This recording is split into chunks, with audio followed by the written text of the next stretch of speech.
Gentlemen, thank you all for coming tonight. It's not working. So a couple of quick housekeeping items. I'll introduce myself and the other folks that you're looking at up here. Restrooms are right over here. There's a restroom facility. You just go out one of the doors, hang a left. There's a restroom all the way down to the end. If you didn't sign in, please do so before you leave. So I'll introduce the team now. Obviously, you guys are all here. I don't think you're on. Is it not on? Oh, there you go. There you go. Push it closer and now. Is that better? Yeah. That's one thing. Anyways, I'm Matt Corthell. I'm the Assistant City Manager for City of Molalla. Violet Brown's our consultant helping us out with the UGB process here. Jamie Viveros is one of our Associate Planners. Dan Zender is our Senior Planner. Dan Huff, City Manager, is walking around there making sure we've got enough chairs and space for everybody. So if you have questions for folks after this, follow up with one of us and we can get you some answers. Other than that, I'm going to have Violet introduce the programming to you as far as the whole presentation, question and answer, and that whole bit. So thank you guys all for coming to learn about this. I'll hand it over. Appreciate it. Thank you, Mac. And as he mentioned, my name's Violet Brown. I'm with a firm called 3J Consulting. We're urban planners. I will say before that I was been there about 2 years. Before that I was 10 years with Fregonessi Associates, another planning firm here in the Portland area. And before that I was a lawyer, so don't hold that against me. I was a housing lawyer. For those of you who've been coming to the some of the housing work we've been doing, probably not a new face, and you've heard my story before. I will say this is the very first meeting of the urban growth boundary process. So if this is your first meeting, you haven't missed anything. Okay, so we have a lot of information to get through tonight. My goal is that everyone leaves tonight having their questions answered, having some super technical legal jargon and statutory requirements sort of explained, and has a chance to give us some feedback over, in your comment forms, gives us some feedback over where you think it makes sense and where you think it doesn't make sense to expand the urban growth boundary. We are still, again, sort of in the drafting phase of this process. And so tonight we did the welcome and the introductions. I'm going to give you a bit of the overview of the whole project. I'll go through the urban growth boundary expansion process, starting sort of at the very beginning, which is what is a UGB.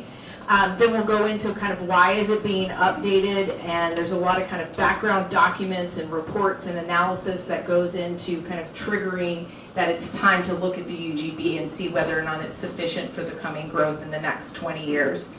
Then we'll go through forming the expansion study area. Again, this is very regulated. There's a specific process that cities go through in order to do this, and I'll march you through all of it. So we're going to go through forming a study area, how to prioritize the land around the existing urban growth boundary for what comes in first, and then we'll talk about the statewide Planning Goal 14, which sets forth the sort of 4 location factors of how we evaluate land. It gives us some criteria to look at, and that's what we'll be, this project will be kind of looking at next. That's the next step, is those Goal 14. So I'll kind of set you guys up for understanding what's coming next. So we have the timeline. This has been up on the project website for a while on Molalla Current, because it started with the housing production strategy that we started last summer.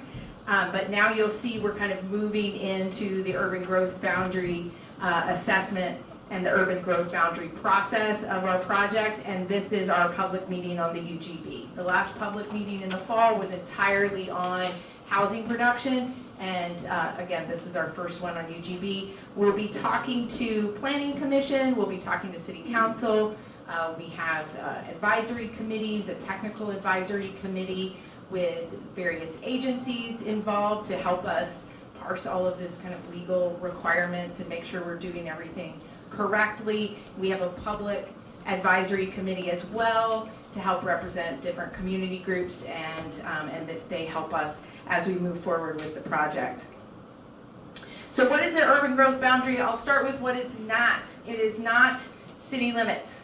It is not annexation into the city limits. Property owners are not required to annex into the city if the urban growth boundary expands to include their property. Annexation is what would change property taxes. So what we're talking about today in terms of expanding the urban growth boundary doesn't require anybody to become part of the city. Okay? What UGBs are a tool that are designed to help preserve ag land, forests, open spaces, and to control urban sprawl. And to just really not stop development, but motivate development in the city's developers to look inside the urban growth boundary for land to develop before they start looking out at farmland and forest land. Okay, so again, it's to motivate to really use the land we already have as efficiently as possible before we start using prime farmland. Okay, so again, it's designed to set up to prevent urban sprawl and to accommodate. What we look at is the time frame for it is to accommodate 20 years of growth. Okay, so we're looking down the road 20 years and trying to estimate how much the city's going to grow and do we have enough land. All right, so the process is starts with a couple of reports. Right, process is triggered by a couple of reports that cities are required to do. One is called an H&A, Housing Needs Analysis, now it's an HCA, and that really takes a look at the population projections and then kind of assigns that to how many houses that'll need, right? So if we're expected to grow by a certain amount, how many houses do we need? And if we need that number of houses, how many acres, right? So how many acres of new housing do we need to be able to accommodate for 20 years? And on the job side, we have the employment, which is the EOA, Economic Opportunities Analysis. It's a report that goes in that says, how many jobs are we expecting? In what sectors? In what industries? What kind of sites do they use? If that's the industry that's coming to Molalla, what kind of land do they need? So we look at those two things, jobs and people, and we estimate how many acres of developable land does the city need to reasonably accommodate their growth. And then what we do is the city has also looked at efficiency measures. If you've been following the process, you may have seen Planning Commission, City Council in the last few months has been considering rezoning. There's been some rezoning to try to say, hey, is there land within the UGB that can be used more efficiently so that we don't have to look at prime farmland outside? And the city's already gone through that process. And then again, we create a preliminary study area, and I'll show you how to do that. It's very technical. There's not a lot of choices involved. The state just kind of marches you through how to do it. So we've completed that analysis, and we've completed what's called the parcel prioritization, where we look at the different land and see what kind of priority it has, is designated, and we draft sub-areas. Now when I say we draft sub-areas, that's a lot of what we're going to talk about tonight, and it's a lot of what's in your handout. When I say handout, you got two things at the door. There was an FAQ. And if you didn't pick them up, well, I'll give you, we'll print off more if we're out, because we have a great turnout tonight and I love to see it. FAQ is just on what the UGB process is, tries to answer some questions that we hear a lot for this process. The other one is a comment form. It's got some maps on it. Those are maps that I'll show tonight as part of my presentation. And it really marches you through how you can give us some feedback, some local knowledge over what that land is really best used for and where you think expansion makes sense as people who live here and work here and use the land every day. So we kind of look at different alternatives around the UGB and have you kind of give us some of your thoughts on that. And so we'll go through those sub areas today. And then in May, we'll be starting some analysis, like I said, that goes on the Goal 14 location factors, which I'll define in a second. So I said there was an H&A. I'm going to take a breath. Said there was an H&A. So in 2022 and into 2023, there was an H&A for Molalla, and it's up on Molalla Current. And it says Molalla is going to grow by about 5,400 people over the next 20 years by 2042. And it calculated that to be about 1996 in terms of the number of new units that would need to be produced. That document is online if you want to dig into it. It does divide that need into how many are single family, how many would be townhome, how many would be multifamily, and the majority of that need is for single family. In that document, it looked at what was already in the UGB, and it said there was about 60 acres of developable land inside the UGB, and that was going to accommodate some of those 2,000 units. Another bit was that there have been about 287 units completed that were already kind of known about and in the development pipeline when the H&A was done. So we can take those 287, which have been completed, out of those 2,000 to say, okay, in 2023, they said we needed 2,000 units. A certain number could be filled in the UGB. Another 287 have already been completed. The city then did their rezoning. They came up with 42 additional acres that could be used for residential. And so we were able to take off some more of that need that we can say, okay, that can actually be accommodated in the existing boundary. So what we're left with, and again, this math is very technical. We're told by the state how we can do it. They check my spreadsheet very carefully on how I'm calculating this to make sure that I'm doing it accurately. And where we've landed is that the city needs 928 additional units, and that calculates out to about 182 acres of land for residential that needs to be included in the urban growth boundary that's currently not. Since most of this rezoning that was done is for R2 and R3, most of the need that's remaining is for single-family housing. Now on the job side, there was the economic opportunities analysis that was just adopted in February of 2025. So we took those numbers, and what it said was there were going to be about somewhere between 860 and 1,730 jobs over the next 20 years created in Molalla. And the city's goal, you can look at this chart I copied from the report. You can look at this table, and it shows that there's actually a surplus of, when you look just at the acreage, there's a surplus of industrial land inside the urban growth boundary, but the sites are very small. And they're not really kind of large sites that industry really needs for development. And so you'll see that they are looking for 2 sites that are over 20 acres, 4 sites that are in the size of kind of 10 to 20 acres, and 4 sites that are in the 5 to 10. There was a surplus of sites in the like 3 to 5 acres, and the reason those are probably haven't developed as industrial is they're just too small for the industries that are growing in Molalla. And again, you can look at that report. It's online. It's got a lot of details over different industries and what their preferences are and how they came up with those numbers. So once we know what we need, we have to draw the study area. What we do is we draw a 1-mile buffer around the existing UGB. In some places, we're allowed to extend to 1.5 miles. This is what that looks like. So we've got a 1-mile buffer around your existing urban growth boundary, and then I've got the 1.5 listed as well. And then what we do is we set about excluding some land that we know is really never going to develop. Okay, so there's certain things. We look at natural hazards, we look at historical areas owned by the federal government, places that are impractical to provide public services, and once we kind of exclude that kind of land, we still have to have, our study area has to include by law twice the amount of need that we have. And that's not a problem here because the need is sort of small, the 180 acres. So one of the first things we exclude is something called rural reserves. It's a designation that says no development is going to happen there. We're reserving this land for rural uses, and we're not going to have urban development in it.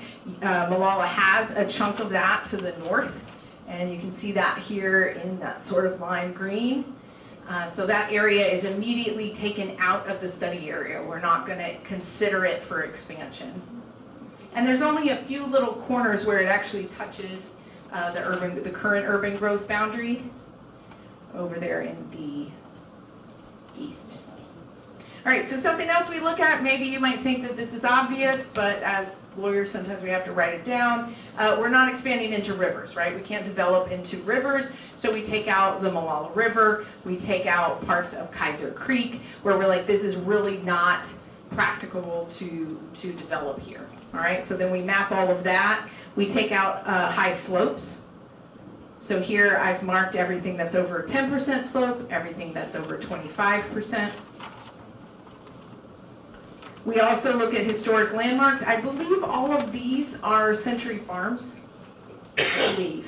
But we look at anything that's on a historic register, and then that gets carved out as well. That gets taken out of the study area. We also look at wetlands. And so we've mapped all of the wetlands. Here we've got something I learned after leaving Louisiana, the hydric soils. And then we end up with a final study area. Again, that's excluding that rural reserves.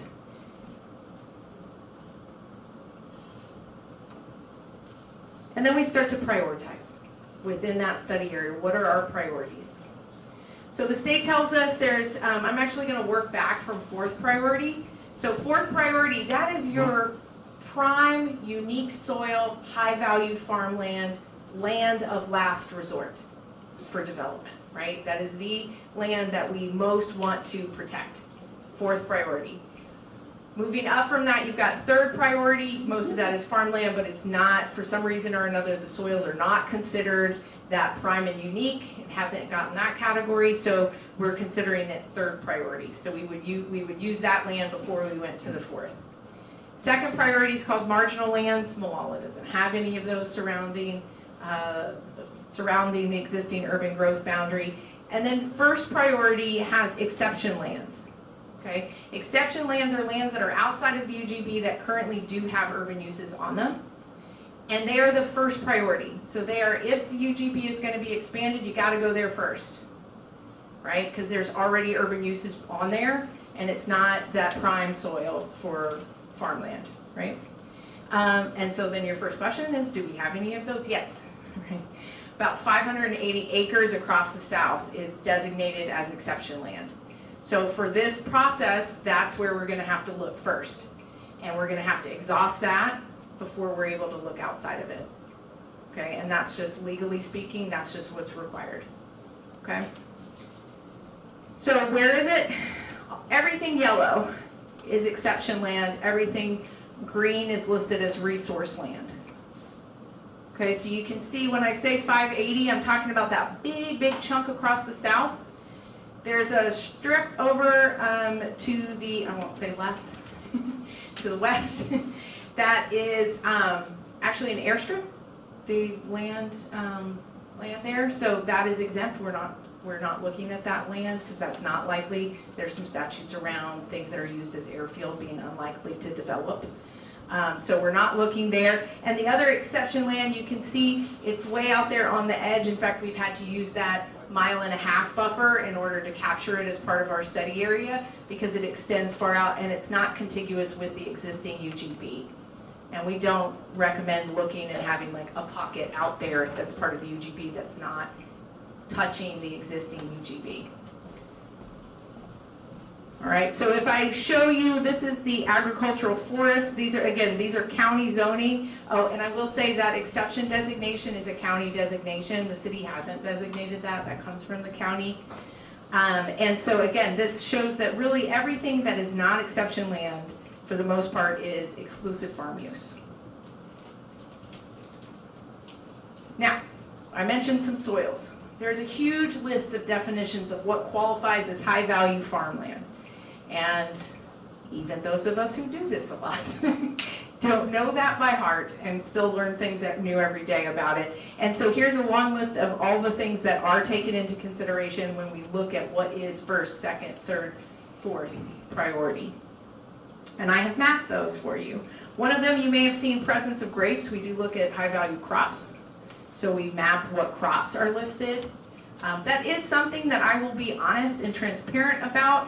The data that we get on the crops is not always completely up to date. That is a place where this process could really use local farmers, local users, people who are familiar with this, giving us detailed feedback on how this land is being used and how development might impact some of those crops. Because that is definitely something that we take into consideration, and it's not something you're going to get from a USDA map that gives us this. It's not going to be the detailed information that we can get from the people in this room tonight. Okay, so first priority is the orange, everything in pink red, pink, call it what you want, is high-value farmland. The constraints, the river, the slopes, those are blue. And then that vacant land, you can see that it's that yellow, that's that third priority land. So that's farmland, but again, it's not the prime and unique soils. So it would come in before the fourth priority, which is basically everything else. So here's all the first, third, fourth, and constraints, and your study area sort of carved out with all of those exceptions that I went through. So this becomes our final UGB study area. How do we analyze it? It's a lot of land to analyze. So we look for, there's a number of things, I didn't list the statute that gives us all of these, but we look at parcelization, right? If you've got land that's all broken up into smaller than 2 acres or less, we look at existing development patterns, we look at natural resources, we go back to that wetlands map that I showed you, and say, you know, how much of this land is really developable and how much are wetlands, okay? For industrial uses usually need 10% slopes or less and larger than 5 acres. So we kind of look through that and say, do we really have land that's most suitable for that? And we also look at location of parks, churches, schools, cemeteries.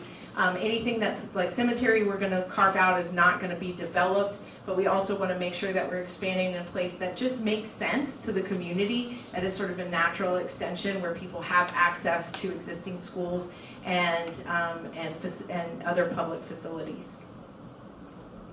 So I've mentioned a couple of times goal 14, boundary location factors. I've listed them for you. Number 1, again, efficient.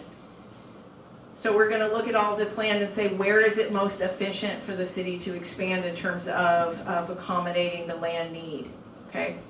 Orderly and economic provision of public facilities and services, and this is when I turn to our public works people and tell me, you know, where are the various stations, what is needed here, what's good about this area, what's difficult about this area from a public facility standpoint, right? We want to be economical and efficient with this expansion. The third one is, we call it the EESE, I believe, environmental, economic, social, and energy consequences. Okay, so this is analysis that I'll be doing over the coming months, with some of it being super technical coming from the data, and I hope a lot of it coming from you guys, where you can really tell me either through this handout here or online, a lot of your kind of feedback on what you think makes sense in terms of expanding around Molalla. And then again, compatibility with nearby agricultural and forest activities. So we'll be weighing all of those factors as we look to what makes sense. In order to do that, we carve up sub-areas. Now again, I told you there's that exception land across the south. I threw out that there was about 580 acres. I threw out that we needed 190 or so acres of residential land, and we'd have to look there first. You can do the math. Chances are we're going to be able to fill all of our residential need with that first priority land, and not look outside of the first priority land. So what I've done in your comment form is giving you this map where we've drawn study areas and given them numbers to ease the analysis, and you can look at it and say, well, sub-area 1 is all the Ivor Davies. Did I get that right? Someone nod or shake? Yes. Ivor Davies Park. It's a city-owned park. It's going to come in. I made it its own thing. Okay?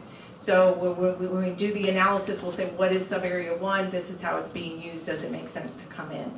Yes, it makes sense to come in. Is it going to satisfy our housing need? No, right? So then we're going to need to go to the other sub-areas. I will say the numbers are arbitrary. I'm just going kind of right to left, starting at the park. So again, when you get to next year, I think that this project goes all the way through March of 2026, and the city comes around to making a recommendation for exactly where to expand. The residential uses should be some combination of these, because you'll see I've added the acres on there. Sub-area 2, 74 acres. You know, even if all of Sub-area 2 came in, there's not going to be all of the need. It may be some portion of each of these comes in, okay? But again, I've given you, you can see the property lines on there, you can see the boundaries of these sub-areas, and on your comment sheet / handout, whatever you want to call it, I have some of the details about the project and some of the things I went over on the front. And then you have a copy of the study area map, and then you have the 1 through 7 sub areas right here, and a place for you to make comments on each of them. I went ahead and pulled the give us comments on sub area 1. I just told you it's the park, right? I don't think that you're gonna, if you have strong feelings about it, let me know. But again, it's a city-owned park. I think it's gonna probably come in. What you'll see next, and I will say, I didn't say this at the beginning, this is being recorded. This PowerPoint is going on the Molalla Current. I think this is going on the Molalla YouTube. Yes. And we put out we are filling out to YouTube and Facebook. yes.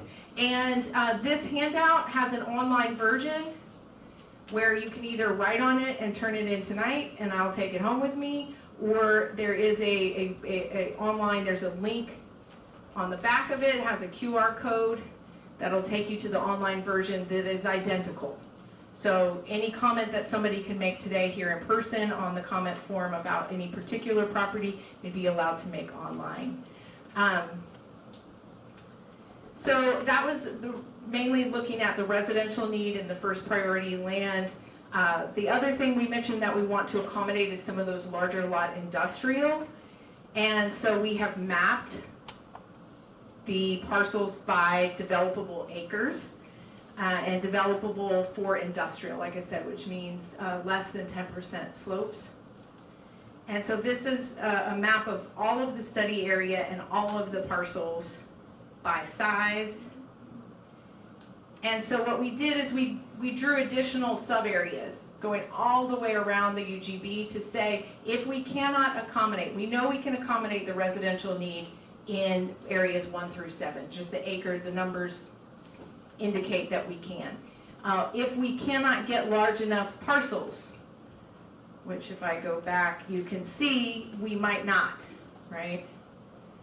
If we can't get large enough parcels for industrial, we are allowed to look outside of the first priority land, and we are allowed to look at third and fourth priority land. Third first, and then fourth, okay? So, so we have drawn more sub areas all the way to 19. And my office is mad at me. I was doing that even up until this morning. And so you will notice a typo. Please don't point it out to me, it breaks my heart. But you will notice a typo on the back where it says, oh, you know what? I think she fixed it. Anyway, if you see a typo and it says give your comments on sub areas 1 through 14, and you have a comment on 1 through 19, don't hold back, write it down. It's a typo. Because at some point we only had 14 sub areas, now we have 19. So go ahead, just leave whatever comments you have on parcel specific as we go about trying to figure out how to accommodate this. I put exclusion area, again, that's, we discussed that's exception land that's being used as an airfield. So here I have the employment land in terms of the size of parcels. Clipped just to those sub areas where they're actually kind of touching the existing urban growth boundary and being considered for expansion. So again, paper handout, comment form, whatever you want to call it. This is a great way. We're going to do a Q&A in a second for people who have questions about any of the slides, any of the legal requirements, any of the soil stuff that I mentioned today, because I'm here and willing to answer the questions. If you have a comment and says, hey, it doesn't make sense to go this way, it makes sense to go that way, because I know something specific about sub area 4 or 5, please write it. That's the best way for me when I'm writing up this analysis to have a record of what we heard from the public. That is the most efficient way, the most accurate way for me to get local knowledge into our analysis, okay? So again, there's places for you to make comments for each of the sub-areas all around, and a place for you to make comments in general about the expansion process and what you want to see. Again, there is a link online. If you want to take notes tonight and go home and do it online, perfectly acceptable. No one's going to be offended. For your friends, families, neighbors who couldn't come today, again, you'll be able to look on Molalla Current and I believe on the Facebook page and answer the same exact questions and have access to the same exact presentation. So discussion. If people have questions, again, on the presentation, if you have questions on any of the EOA or H&A or how some of those units got figured out, or if you have some question about that, any of the state requirements I went over, or the UGB process or the timeline of this project, now would be a good time to ask us, and we'll be happy to share that. How should I do this? Okay. I have a quick question. What is the deadline for submitting the comments? Excellent question. Thank you. She asked what was the deadline for giving comments. We're going to leave the survey up for 2 weeks. So we do a briefing with Planning Commission on the 5th of May. That is, again, the first time we're talking to them. We're basically telling them everything that I told you tonight, plus what we heard from you. So we will probably leave it open, I think 2 weeks is what we generally do with online surveys, and then close it and sort of tally it and add it to everything that we got in a paper form tonight. But I'll be reading through all of the paper responses first and including them in our presentation to Planning Commission.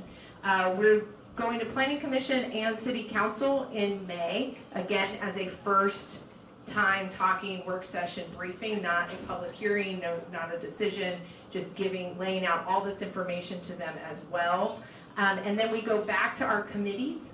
Again, we have the PAC, the Public Advisory Committee, which is made up of different community organizations, faith-based groups. We have Habitat for Humanity on there. We have and they've been a part of this process all along as we dealt with the housing production strategy in the fall.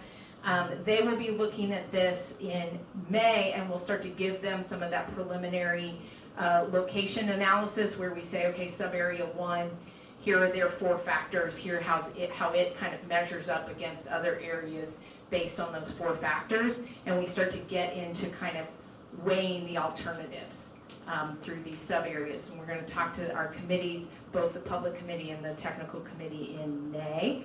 And then our organization gives all that analysis. We kind of lay it all out there of how the different sub-areas kind of measure up. And we turn that over to the city. And the city's process, again, is going to go all the way into, I believe the schedule has it going until March of 26. So there's going to be a lot more time before any decision is made on this. Yeah, in the back. I'm going to come closer because I don't hear it very well. That's a great idea.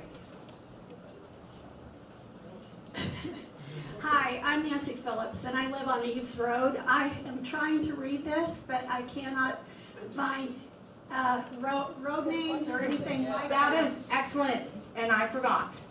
In the corner, I have brought a zoomed-in map of areas 1 through 6. That would have been nice to... Yes, and I added the maps. It would be impossible to read them up on the screen, I think but for my the property printed is maps. either in 1 or 2. Okay, yes, and I had them, I said specifically, I said you need to give people street names so they can orient themselves, and we printed it out big and it's in the corner. So if you need to look at that. Again, I'm not sure, but since all of the maps, when you do the online survey, all of those maps are there. You can, I think, zoom in a bit. It's a little easier than in a PowerPoint across the room. But you can kind of zoom in a bit. And if you guys get back to trying to do the digital version and you're having trouble seeing on the map, just call community development. We'll get you a good map. We'll tell you where the edges are and stuff. If you're having trouble seeing it, I don't anticipate you will, because you can click on it and zoom in and do that sort of thing. But if you do, just call us. We'll get you a map that you can read and make sure that everything you need is there, okay? Yeah, by the door, yes, with the vest. Hi. So my name is Lori Freeman. I'm wondering at what level is there a discussion of the fact that there are no more water rights to the Molalla River, and how that fits into expansion? And my second one is, do you have any ideas about what companies would come into Molalla?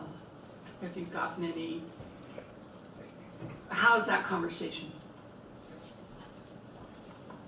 I'll go ahead and take the first one if you don't mind. I will let you take the first. So the city currently has a little over 4 million gallons a day in water rights. Our draw right now at the hottest part of the year is about 1.3 million. So there's substantially, there's plenty there to spare at this point. So that's the water rights question. And as far as the businesses come in, do you want to? Yeah, I was just gonna say it's in the what's considered is in the EOA. It was a different firm, Johnson Economics did the EOA. And they do go into industry sectors and all of that. I don't know the answers off the top of my head of which sectors they were looking at. I just took the number of how many acres they say it is needed. And as far as specific businesses, if I heard your question correctly, I think that's what you were asking, am I right? Yeah. Okay. Specific businesses, the city doesn't have any input or say in that, outside of how the land is zoned. So however the land is zoned, if a person buys that and they want to make use of it within the regulations of that zone, then they can do that. So that's, we don't really go and talk to individual businesses and do that sort of thing. Although there are some target industries in the economic opportunities analysis that the city council may direct staff at some point to say, hey, let's go out and find a big industrial user and work to kind of recruit them. Now, what that looks like will absolutely depend on how they direct staff at that time, but there's no industries that are slated for direct contact or anything like that at this point. So if I'm doing like math, if I'm thinking about this correctly, adding, say, the number of single homes and all that, in terms of population, you're talking about doubling the population within 20 years, right? No, the Going from increase 5 to was 10? the increase was in 20 years. And we're required to go with the Portland State population forecast, and that has an additional 5,000 residents by 2042, Right. Bringing it to a total of 15,000. So it's about a So it's about a third. I'm just trying to think about Yeah. the increase in water use. Yeah. It's about half a game or two. So it's in that it would still be within the water rights. I think that's what I was thinking. Everyone, yeah, absolutely. So yes, as far as the residential need, it would absolutely be within the water rights. If there was a large, like categorical industrial user with a large water draw, that could be a reason to not allow development of that if it were to put the water system at risk. So there's engineered analyses that these categorical industrial users have to provide, and then we assess those versus existing water rights and planned growth and all that good stuff. So How often do you monitor the water flow daily. As far as which flow, I guess I should clarify, sorry, which flow do you mean? Do you mean the river flow? You were giving me the number on what the flow is. How often is that monitored? Oh yeah, absolutely. So we monitor daily, so we can tell you, I could call up our water treatment plant manager right now and say, hey, how much water did we produce yesterday? And he can tell me not only how much they produced, but how much was drawn out of the system as well. And again, the EOA is on the website, and there's also, like, staff writes a report. I think there's minutes from the Planning Commission City Council when they considered the EOA, so some of your questions about what industries and things like that might be answered in there. But yeah. Okay, next. Paige Lance, and we own property on Wilhoit that abuts up to Subarea 4, and then we have some friends that live in Area 4. So my question is, as a citizen, if we're trying to form our opinions about the benefits or drawbacks, and maybe you'll get into this, but can you speak a little bit about if, say, sub-area 4 or any of these sub-areas become part of the urban growth boundary, what does that look and feel like as a landowner? What happens? The answer to that is not a whole lot. I mean, it doesn't change. Again, this is a boundary where we say this is where we expect development to happen over the next 20 years.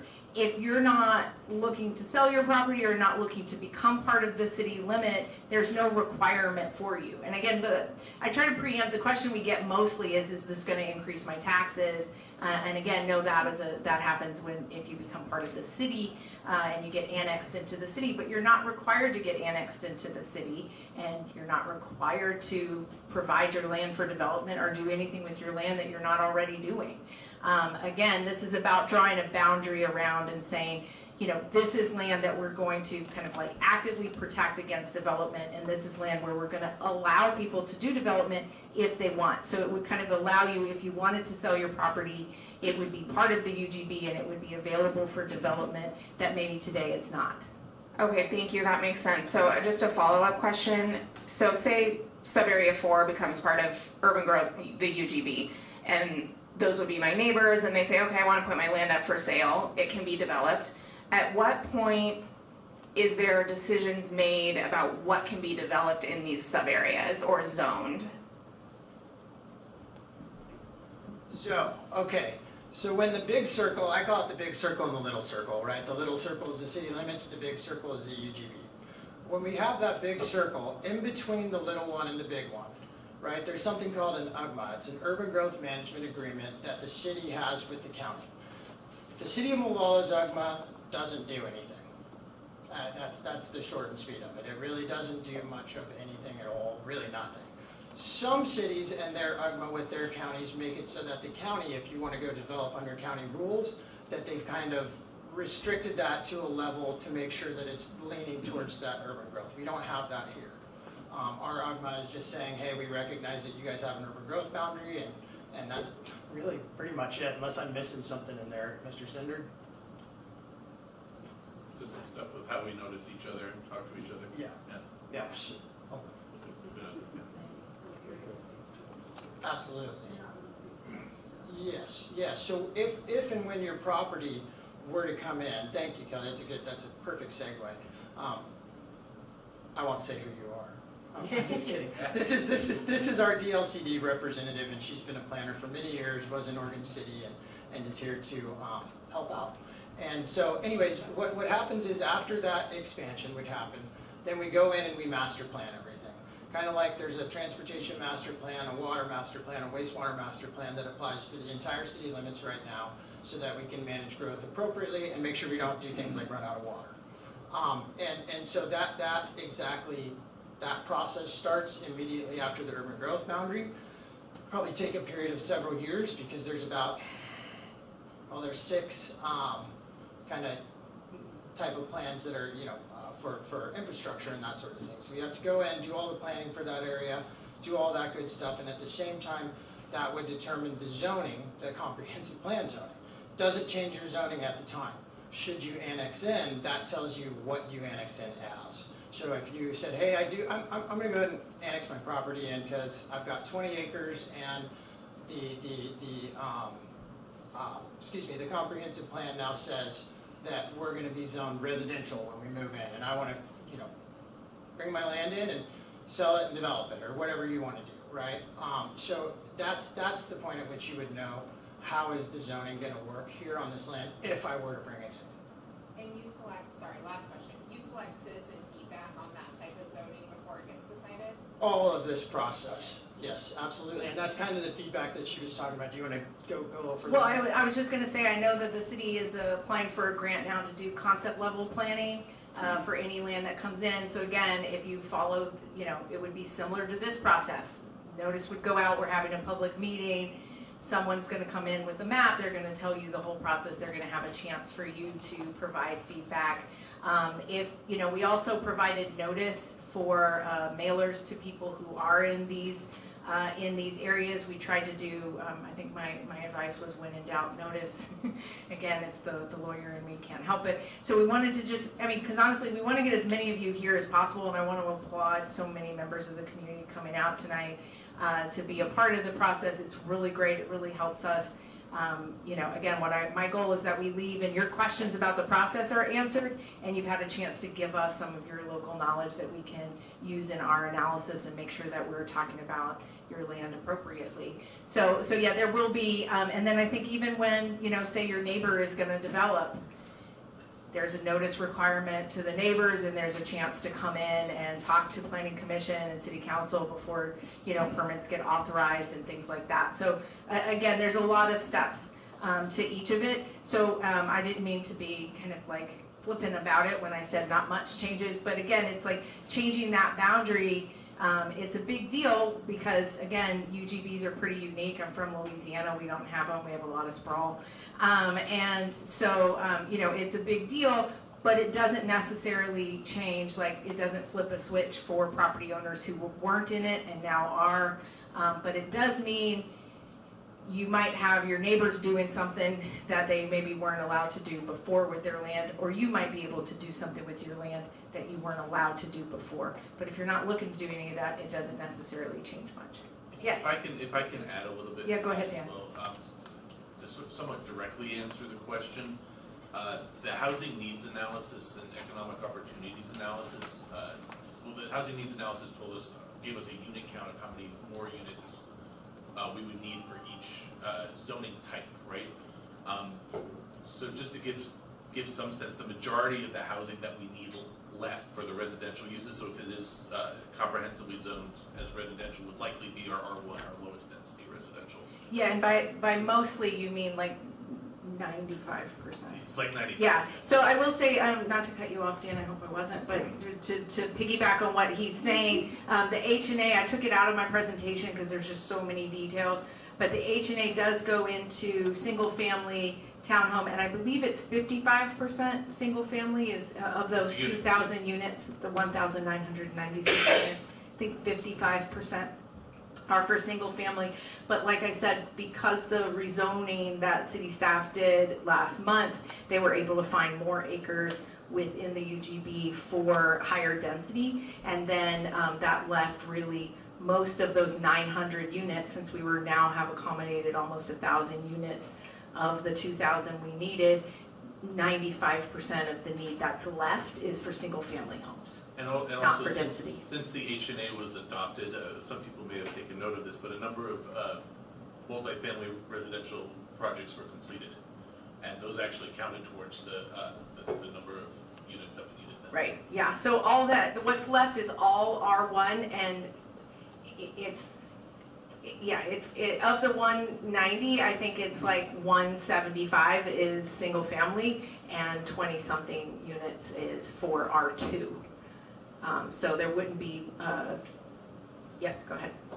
Yeah, we have property off of Ona Way, and we're already seeing a lot of high density. Thank you. We have property off of Ona Way, and we're already seeing a lot of high density builds happening around us. How many more are planned at this time? We don't currently have any applications in for multifamily development. Okay. Honestly, there's a sort of limited supply of, you saw there was like 60 acres of residential land left in the UGB. There's not a ton of it, but you can actually look at our current map here, and that darker orange, take a gander at it. Yeah. Once this is simmer down a bit, but there's just not that much more land that's zoned that way. Okay, thank you. That I can go to, so, yeah. I actually have two questions. I am in the zone 4 here, and if you choose not to be annexed, don't you become somewhat of an island among all the development around? And then at the end, you're kind of forced to be annexed in because then they tell you, well, you have to hook up with sewer or whatever because it's just not practical anymore to be just like a little island around everybody else. And my second question is, so if you could just explain that, because you're telling us that well, you don't have to be in, but, you know, it's up to you and all that. You do create yourself into being surrounded with high density, you know, or residential, I don't know, what are they, a third of a lot of homes. And the second thing is, what is Mollalla's infrastructure in order to accommodate for the sewage? I know that right now, you're still not totally finished. I guess you have leaky ponds out there, and there's also been a question of, you know, sewer system not being adequate enough to reach, and I'm just wondering if with the development and all that, what is that going to entail? I can take the second part of the infrastructure questions. Do you want to start out with the first? Yeah, I'm happy to discuss it. I'm not an expert on annexation, but I will say, you know, when I say it's your choice, I can't guarantee that it'll be the choice you want, right? I mean, if development happens, if your neighbors decide to be annexed, if that land is the one that once we apply all of these factors, and it turns out that that land around, that segment of the study area is the one that makes the most sense when we take into consideration economics, when we take into consideration existing infrastructure, cost to the city, environmental impacts, agricultural impacts. If all of that is, if we apply all of those factors, and that area is the one that makes sense, and that's the one that comes in, you still have the right to not be annexed into the city. If all of your neighbors do decide to do that and you are a sole holdout, I can't promise that that won't happen. And that might not feel like your hand, that it's forcing your hand. But again, we can't tell your neighbors what we can't prevent them from developing their land. They own their land, and we can't prevent them from becoming part of the city if that's what your neighbors want to do with their land. Well, I've heard cases where you are required towards the end when you're not, even if you're solo out there, to actually hook up to the sewer, hook up to all of that, because here you're on the web, and Sewer, I'll defer to the city. That's the part I was going to take, is the infrastructure question. So no, if you're not in the city, there is no requirement. In fact, we won't even let you hook up to the city sewer or water system. Unless you're in the city limits, there is a requirement in the city limits. If you're within a certain distance of a sewer main, that you do have to connect. That's kind of a holdover from when things went from septic tanks, where everything was pretty much septic tank over to sewer. And so there is a requirement inside the city limits that when you're within, I think, 100 feet, don't quote me on that because it's in a really big book, but it's something like 100 feet, then yes, at that time you would have to connect to city sewers. so again, my question regarding Molalla, are they able to absorb the capacity of infrastructure, infrastructure, sewer systems through all this development? What's the plan on that part? So we are currently under construction on a wastewater treatment plant that is, and whenever we build significant infrastructure, we build it with the growth trend in mind. So whatever the life of that infrastructure, we look at the growth curve on that, and that's what the infrastructure is built for. I can get into the weeds on that a little bit, but I think it'd bore everyone. The long and the short of it is, these big infrastructure pieces cost so much money that they're often funded and financed by several resources that are out there, Business Oregon, the federal government, and other places. And they're not going to let us overbuild, so they won't finance something that's built for 100 years, say, even though we'd probably like to do that and be done with it. But they will require that we build to meet, so it's kind of a weird deal. They require that we build to meet the population that is projected at the end of the life cycle of that piece of infrastructure. So with like a wastewater treatment plant, it's 40 years. So in that case, we're looking at the 40-year growth curve to be able to serve that when we're building that infrastructure. So that's being built to accommodate the growth trend. And so that's your sewer question, and we don't have leaky lagoons. I'm not sure how that information got out there. So every lagoon leaks. There are limits, right? So DEQ requires us to do a test every 2 years to determine whether or not we're within the limits that are allowed. Every lagoon leaks. They're just big holes in the ground. So we are well within limits. And as part, phase 2 of the project that's ongoing right now, we're gonna be lining one of the lagoons and we won't have to leak check it anymore because it'll be lined. But we do have to leak check them every 2 years to make sure that we're within acceptable limits. Okay, and then I think we have this woman with the lovely pink. Yes. I don't understand, I thought when the city annexed, they just annexed the whole area. We have a choice? I've never heard that before. That's great, but. Anybody want to take annexation? Anything we haven't talked about? I thought when cities annexed in, they just took an area. So I'll help out with this. There are like, I don't know, 8 or 9 different ways to annex property under the Oregon statutes. One of those is the newest one is kind of an annexation of right for property owners. For folks who do want to bring their land in, as long as they meet a set of criteria, then they're allowed to bring that in. It's kind of their right. So that's one way. Island annexations that you pointed out, that's another way that if there's an island out there that the city council can annex that land without a vote of the citizens. Typically though, the rest of them, whether if it's not you annexing your land in because it meets those criteria and you want it in, or if it's not an island like you mentioned, then typically in Molalla, our charter requires a vote. But there's so many ways, there's, like I said, 6 or 8 ways I can think of, maybe, that the law allows you to annex. So if you guys want to get a little bit more information on annexation and how that works and looks, we can provide that. But I can't speak intelligently to it at the moment other than those things that I just mentioned, because I'll be telling you guys stuff that's not, conceivably not real. I want to make sure that anything I tell you is right. Yeah, go ahead. You got a follow-up up here, I think. Oh. Go ahead first. So you guys all say you guys gotta take the city in and grow it, go with, with whatever makes the most sense. So you're a lawyer, you have the, Shouldn't have mentioned that. you have the most common sense out of all of us if we put everything together here. I'm not Which way does the city grow? Shouldn't it be more of the common sense way? We can't, if you go down south, and you guys are down, if you go down like past Blackman, you can't pump shit up.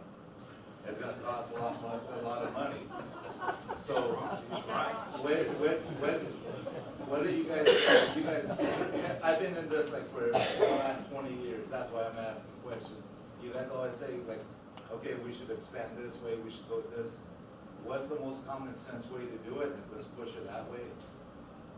Well, I won't disagree with you that I have common sense, but not because I'm a lawyer. Those two have nothing to do with each other.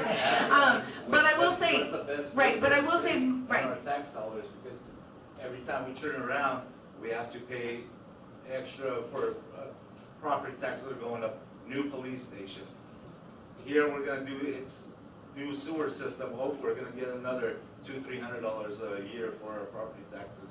Let's make it somehow where it works and makes more common sense in that way. Yeah, and I think, honestly, I think that's what those location factors do. They really cover, and not to geek out on you, but they really cover a lot of the things that you would want to say make sense, right? What's economical? What makes sense with, the agricultural land? Is it compatible with the uses that are still going to be there? Is it economical with public infrastructure like sewer and water and roads?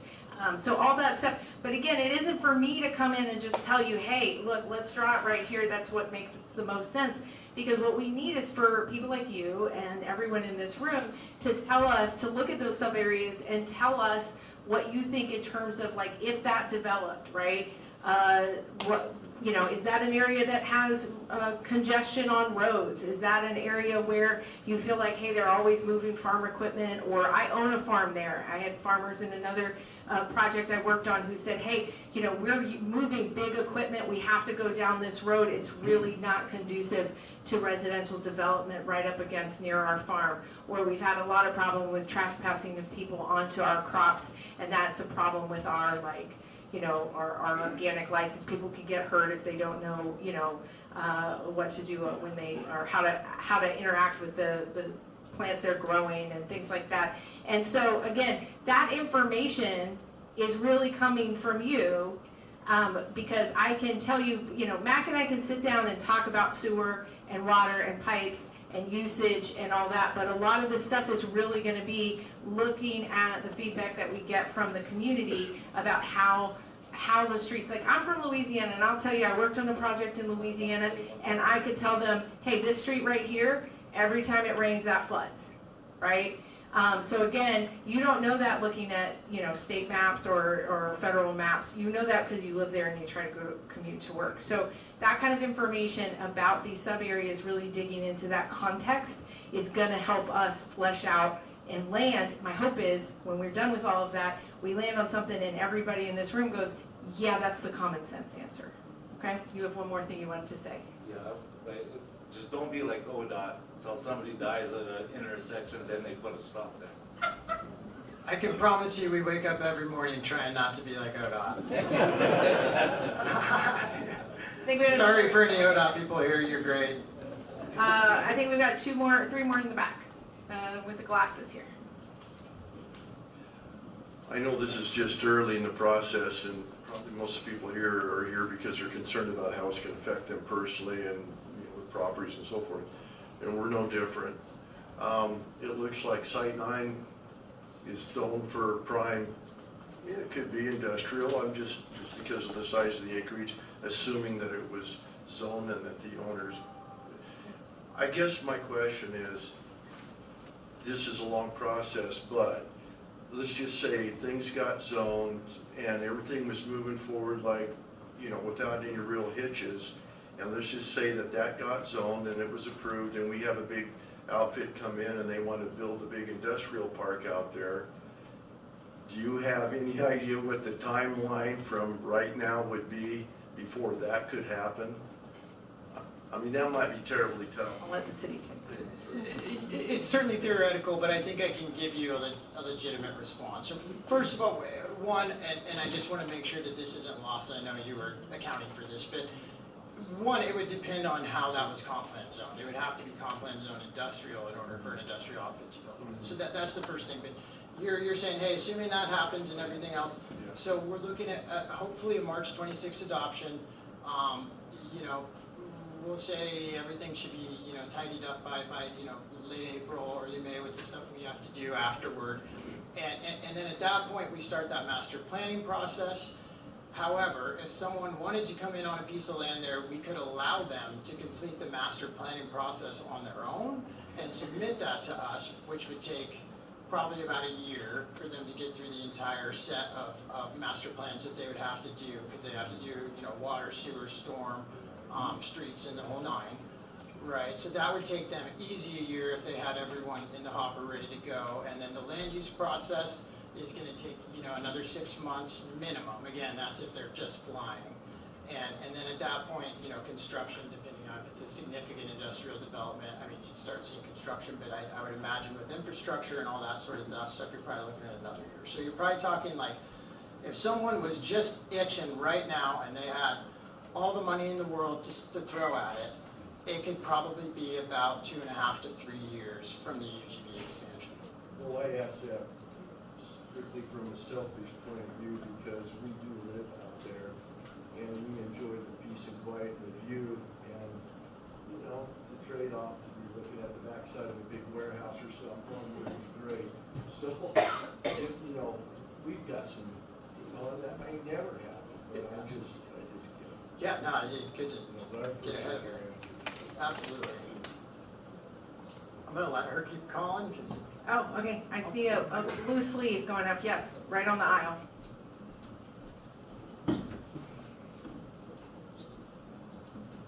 I'm kind of interested in quality of life. I've lived here for 32 years.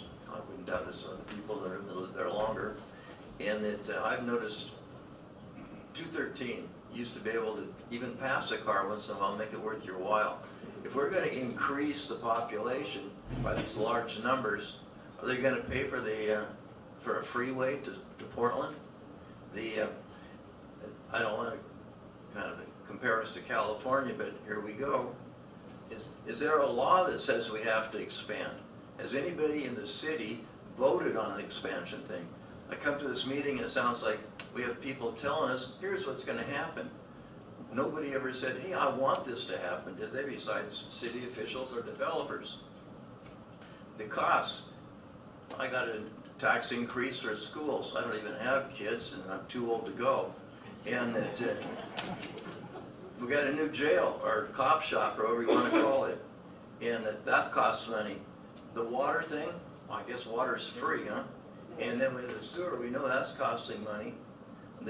What's the advantage of all this to the people who live here? Maybe there should be a vote that somebody should say, I don't like this.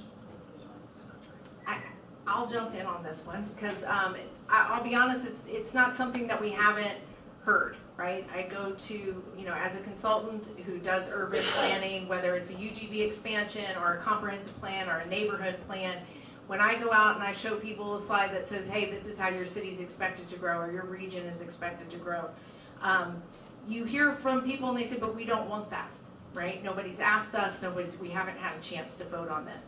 And what I'll say is, what you're required to do is prepare. The city is not allowed to not prepare for growth that is expected to happen. Portland State's looking at population trends. They're looking at what's been your growth rate over the last 20 years, 40 years. And if you're increasing by 3% a year, and we look out 20 years and say, you don't have space, right?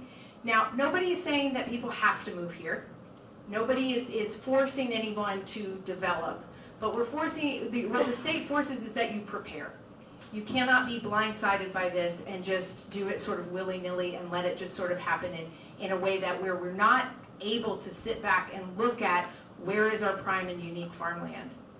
What are our prioritizations, right? Where should we go first? Well, we should go first where there's already some urban uses and it's not just green space, right? Or it's not an active farm with prime and unique soil that Oregon's known for, right? So this is getting ahead of it, right? It doesn't mean that you have to develop. It doesn't mean that that population is guaranteed, and it doesn't mean anybody is forcing that on you.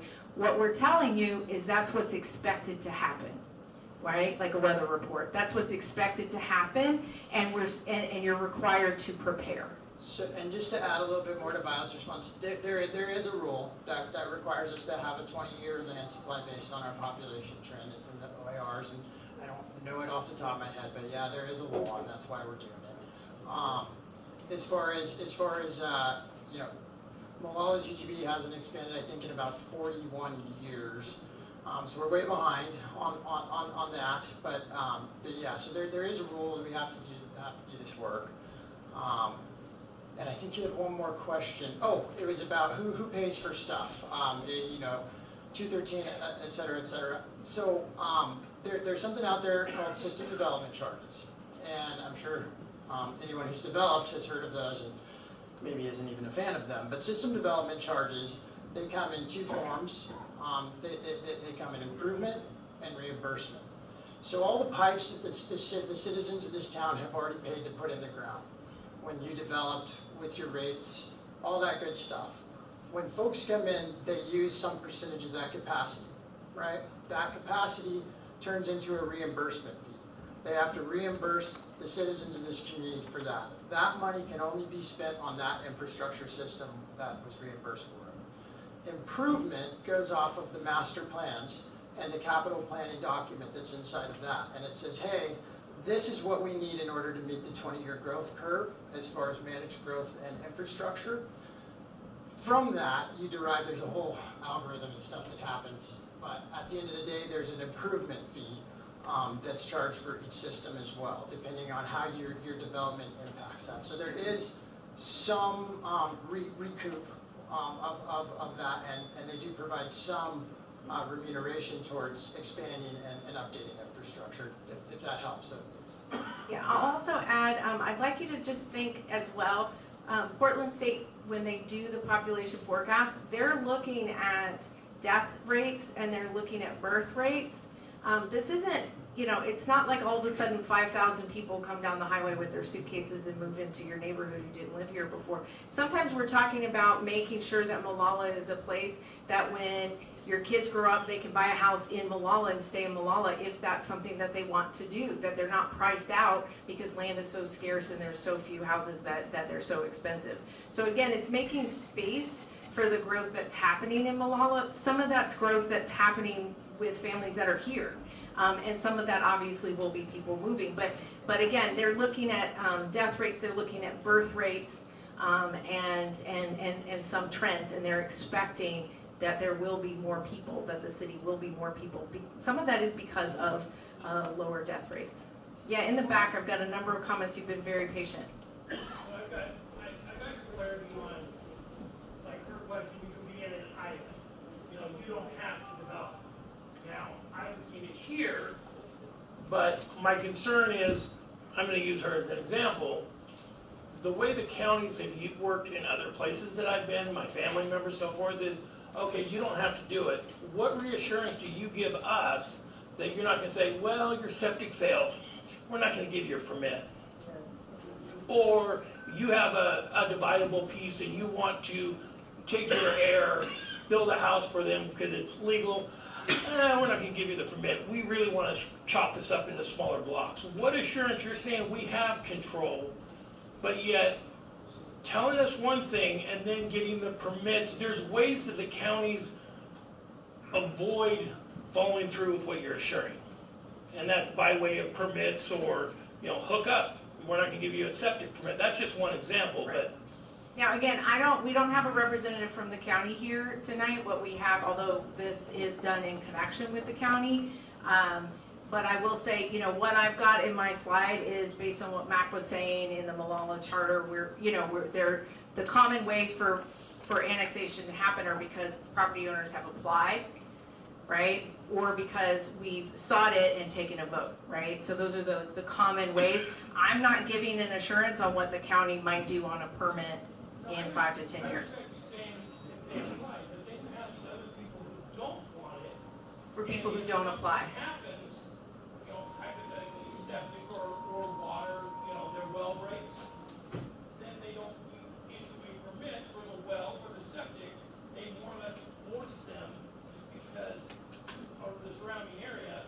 So you're kind of reassuring them they have the say, but I'm not hearing the reassurance that permits would be granted or anything for them to be existing the way they are. I think that's an excellent point. I mean, again, I think that there's, again, what I'm presenting is somebody from this, as somebody working with the city and what's in the city's charter in terms of, hey, the city's not going to, not in the business of coming and getting property owners who don't want to be a part of the city and forcing them to be a part of the city. But I can't speak to what the county would do on permits. Kelly, do you want to chat on this for a second? I can share some information on that. If you don't want to annex, and you haven't annexed, but people around you have, and they've developed and they've brought sewer lines in near your property, and then your septic tank fails, DEQ will not issue a permit to replace or repair your septic tank if you are within 300 feet of a sewer line. So that is the situation where you may be forced to annex in order to hook up to city sewer at that point. So that's the unique situation, but it's I believe it is 300 feet, and that rule comes from the Department of Environmental Quality. Yeah, no, I think that's a really important point, and it does clarify some of the things I'm stating, because I don't want to overstate, right? I'm just stating on what the city's charter is and what the city's plan is, okay? Yeah, we've got more in the back, leaning up against the wall, please. So my property currently is just north of Zone 6, currently in the urban growth boundary. So say the property around that does get absorbed by this urban growth boundary, what does that do for the properties that are currently in the urban growth boundary? Are they now moving those to city limits? Or is the urban growth boundary itself just His question was, if I'm already in the urban growth boundary and the current boundary expands, what happens to my property that was already in the urban growth boundary? Yeah, so again, it would be the same as somebody who's not. If your neighbor or adjacent property to you gets included in the urban growth boundary, then they would have options to develop in a way that they don't have today, right? Again, not required, nobody's requiring development, but if they wanted to sell their property for development, they would be allowed to do that. So, you know, whereas the property adjacent to you is not in the UGB, and it would be, there would be more development that they would be allowed to do. If you're currently in the urban, if you're currently in the urban growth boundary and you're not, you know, then what you're allowed to do with your land is set by that, and it wouldn't change that for you.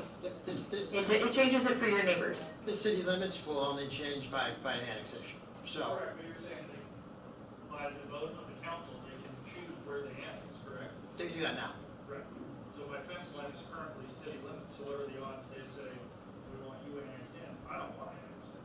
I don't know what the odds are, but they could do all those things today since you're in the UGB, so it really doesn't change anything. That's the best I can do. I can't speak to what the council would do. Real No, I don't quick think- before we move on. Yeah. Real quick before we move on, I noticed, you know, some folks are starting to trickle out. We do have cards for the Molalla Current. That's the site that has all of our studies and our work to date, and then it can update you on what will happen. So if you want to stay informed on the process, please take one of those cards and follow along. Yeah, and I think the sign-in had a place for your email if you want to subscribe to the project list for this, where you get emailed specifically when news is coming out about it. If you don't sign in with your email, but you do decide you want to subscribe, that's also a Molalla Current. Yeah. Yes, very patient on the aisle there. Oh, okay. I have a question here. You list properties as exclusion areas, but the same properties are listed as first priority lands. What? Yeah, so that airfield is listed as exception land. That's its designation, but there is a mechanism when it's being used as an airfield. I believe there's a specific regulation around that where you can say that that's unlikely to develop, and we can exclude it from our sub areas. And yeah. Well, but the airfield is highly developed and has some of the most expensive houses in the area. And the area across the road at Bear Meadow is also developed. So I don't see why they're excluded. Do you, okay, if they're highly developed, we're probably not gonna get many more new houses then if they're already developed, right? Well, but the air park is platted for development, Okay. you know. Okay, well, that's an ongoing analysis. So if you want to write down that you feel like that should not be excluded from the study areas, then it should be considered. Because the other thing, the kind of next step with that one, I didn't get into this in the presentation, but it is sort of looking at deed restrictions and things of how it could develop. So if you're saying that we should not exclude the airfield, then that's definitely something that we can look into, because it's not 100% given. It's just generally airfields are not considered developable. But if you're saying it's plotted for development, and if I look at the deed and it says that it can develop, then maybe that's a decision we should evaluate differently. Okay. That's why I'm out here to talk to you. You see, you have more information about the specifics. I was going to say, that's perfect feedback. That's exactly the kind of Yeah. thing that we're looking for, because you guys know and we don't. Right? You say that most of the land needs to be developed into single residential. However, what is Mollalla's process for a company coming in, buying that land, and then rezoning it high density? I mean, we've seen that in other communities around here, where land that's zoned residential, then someone comes in, buys it, and rezones it. So then instead of having these single home families, you're having these massive apartment complexes go in. So what does Molalla do to prevent that? Molalla. Well, I would say, it's not so much Molalla preventing that, but in this case, it would be the results of, I mean, the zoning is based on the results of the housing needs analysis. So I think it would be very difficult for a developer to make that case at this point, given that our R3 land, which is the highest density that could be developed here, has already been accounted for. So I think that's the assurance. When we say we need this much R1 land, it's fact driven, it's analysis driven, and it's going to be hard to overcome that. Yeah, because again, so I'll go through, the H&A said how many units were needed, and it's those 2,000 units, and it divides them, and again, that document is on the project website if you want to look at how they calculated it, but it's divided between like what percentage of those 2,000 need to be single family housing based on housing trends and what people preferences and needs, and then what is for higher density uses. And then when the rezoning happened, almost all of the rezoning was in R2 and R3. So, and it found enough land to accommodate that need. So the need that remains and the way we calculate how many acres of need we need is assuming that that's going to be single family. And then when the concept plan happens, and their planning actually happens and the designation for what the comprehensive plan zone needs to be, it'll be that assumption that it'll be towards R1. And then if a developer wants to apply, they would have to make an argument for why that application should be approved. Yeah, you have a follow-up. So does your rezoning process then require the developers to prove that it needs to be higher density rather than single family? It would require them to, be compliant with their comprehensive plan and statewide planning goals. And our comprehensive, the housing needs analysis has become part of our. Becomes part of the comprehensive. Yeah, they have to apply. What has to happen is, just to give you a little bit more there, is that to rezone property that has already been zoned in the comprehensive plan, it's not just a rezoning process, which isn't a right either, it's a legislative act, and it has to meet several standards, but as far as rezoning goes, they would actually have to pass a comp plan amendment, because the comp plan says, hey, it's zoned like this because of that H&A. So they'd actually have to apply and pass a comp plan amendment and a rezoning. And DLCD, our folks here, they are the folks who kind of make sure that there's that balance of things in cities. And that's kind of one of the things that they would look at too, is whether or not we're offsetting that balance in a way that's negative. So it's not, it's certainly not a foregone conclusion and would be very difficult to do, is the best I can say. Right, so it's not impossible that that application someday would get approved, but again, there would have to be an application process to get that rezoned, and there would have to be an analysis over, why they need that land to be R3 when there's other vacant R3 land available, and what impact that might do on the availability of the single-family land that is in the H&A as needed. And the other thing that kind of prevents people from doing that too, just this is kind of behind the curtain a little bit, but when we master plan these things, we master plan them for full build out with the expectation that the zoning that we've applied is the zoning that's going to be built. So if we're building infrastructure for R2, which is a lower density, and R1, which is lower density, the other thing they'll have to do is pay a whole bunch of costs to put in bigger pipes and all that sort of thing. So it ends up being kind of cost prohibitive too in most circumstances. So that's just food for thought. Yeah, right next to you.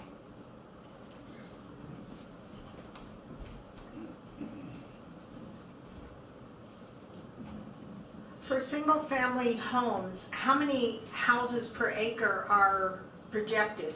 Because that makes a big difference. The ones that have gone in, not on 211, but about a block off, those things are really, really tight and close together, and they're still single-family homes. Yeah, the density for calculating how many acres we need is that we assume that there could be 5 units per acre for single family. It's 10 for R2 and 20 for R3. That's how we calculate out the acreage.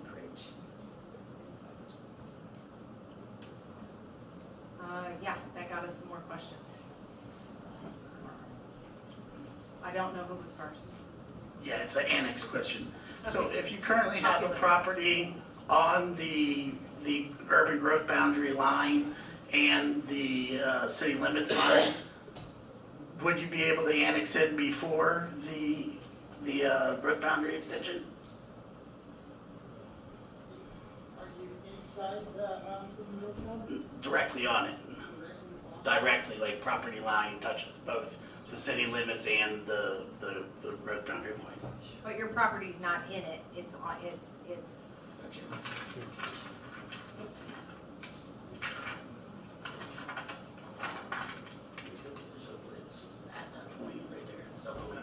Yeah, so right now, yours is not inside the urban growth boundary, so you can't annex into the city limits. You have to be in the UGB to annex into the city limits. Even if one of the property lines touches it? Even if it touches it, yeah, it's gotta be the property or some portion of it.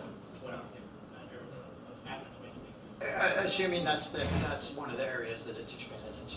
Yes, sir. Yeah, and then right behind you guys. Is there a decision-making hierarchy for the final decision? I know you said there was a lot of meetings and discourse scheduled, but are there like county and state stakeholders that also have to sign off and weigh in? Awesome. So, so I think for this process right now, again, we're trying to get, this work, the project that's been going on is on a grant that we're going to wrap up this June with just setting up the city with all of this analysis and making sure that they have all of the factors that have to be weighed before they make an actual decision. And like I said, I know that the city has applied for a TGM grant to fund for a concept plan for the area. What ends up happening is we will make the recommendation, we will lay out all the information, the city will take it, and then it'll go through planning commission, it'll go through city council, and city council will make a decision, but it will also be in collaboration with the county. I'm not quite sure exactly. Yeah, after we take it to council, we take it to county, DLCD has to sign off, and then if there's someone you're forgetting, always ODOT. Right, and so I will say, I mentioned before that we have a public advisory committee, and we have various community groups and faith-based groups on that committee, and they've been wonderful so far. We run all the information by them. We ran this PowerPoint by them and got their feedback. We also have the technical advisory committee, which has people from the county, people from ODOT, other agencies, so they've seen these sub areas. They will get briefings. We have one more meeting with each of those committee groups, and again, it's not that they have to agree, but again, if I'm finding out from ODOT on my committee that they have a concern, then we're going to be discussing that as a group. The city's going to be discussing it, and I'll mention it when we talk to city council. But yeah, it goes through planning commission and city council. There will be 2 sessions with planning commission and city council happening next month and early in June. And again, those will be work sessions. They won't be deciding on the proposal. Yeah, Kelly. Kelly, as usual, has more information than I do on the specifics. To add to that answer, so after, it does have to be approved by the city council, and then the board of county commissioners, the same package, the same proposal will come to the board of county commissioners, and they would have to approve it as well. After that, it gets submitted to my agency, which is the Department of Land Conservation and Development, and then there will be we have an objection period, so anyone who participated in the local decision-making process can file an objection with DLCD.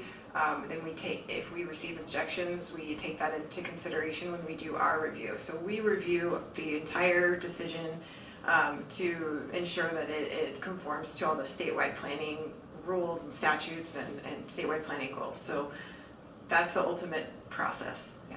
And my hope as somebody working on this is that that ends up being an easier process because, we're talking to our rep regularly. We have people on the committees who are part of that decision. So hopefully by the time we do this, it's not going to be a surprise to anyone. And hopefully, to your point, we've made the case for why this is the common sense option, and we can show that we've talked to the public and heard from you guys and incorporated that into our analysis. So, you know, hopefully at the end of the day, we have a package where we can say, hey, this is what the community wants, this is what makes sense to ODOT, this is what makes sense to the state, this is what makes sense to the city infrastructure, and this is where we need to go. I saw one more right behind Kelly. I don't think we've heard from you yet. Yeah, I just had a quick question. I own a little piece in Zone 4. I was just wondering, at what point would city water and city sewer be run out there? Would that only happen after it was annexed, or after it goes into the urban growth boundary? That's after annexation, right, Dan? Well, yeah, and it would probably be based on development. You know, say you want to develop your little piece, you would have to extend water and sewer out there, and it would probably depend on how much development had come in prior to that. Right, okay. And then one more thing that was, I was told to report to the city. I don't know who else to report it to. I don't know who else goes to work at midnight, but if you're going through the center of Molalla at that light, whatever triggers the light to continue on Molalla Avenue to 213, that trigger doesn't work. I can sit there for half an hour. I end up having to back up, go through the barber shop, cut out, take the left lane, turn. It's I think I've actually been going north, and it wasn't midnight. I think after I left the last public meeting, there was a light I sat at for a while. Yeah, Mac up here, or no, you have someone up here. Sorry, Platchard. Yeah, I've got a few questions here. According to your map, parcel 8, 55 acres, cuts our property in half. And I'm assuming it does that because the south portion of that property is steeper than 10%. But so is the north half. If you go and examine the north half, it's also steeper than what you're calling a 10% grade. So I'm not sure how you can include the northern half that goes down over that hill and exclude the southern half that goes down over the similar hill. Can you draw that? Can you circle where that is? We try for the most part to... It's the last two... Yeah, we try to follow the property line. I will say there's a requirement that you have to have, sub-areas have to be all the same kind of soil. And so for this one, we did have a couple of places where we did cut across a parcel because of the soil type. But, and I wouldn't have done it because of slopes. So that may be, I'd have to look at it more closely on the map and see if we need to fix that border.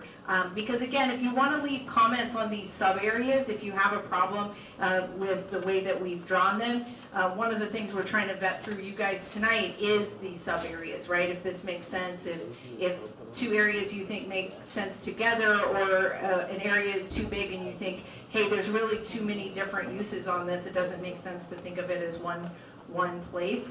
Or if there's little bits up here in the northeast, some of that, I'll go back for a second, some of it is that urban reserve. Let's see. But then the urban reserve doesn't go all the way to the UGB boundary, so if there's some parcels that we left out of the study area that you think need to be included, you know, write that down. Tell me why you think that makes the most sense for expansion.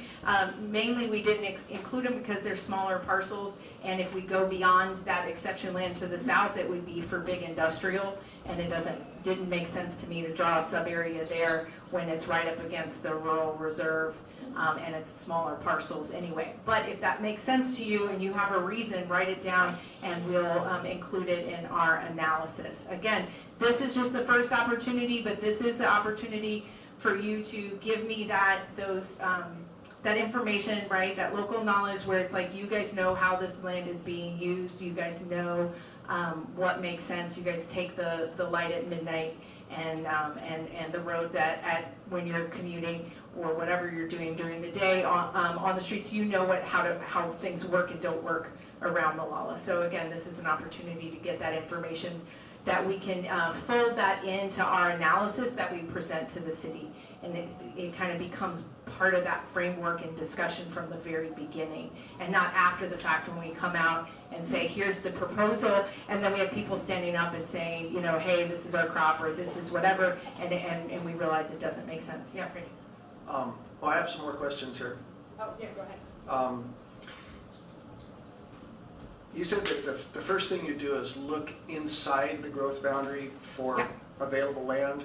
Yeah, we're required to do that. I'm going to assume that you looked at the old sawmill. That's got to be 100 acres right there.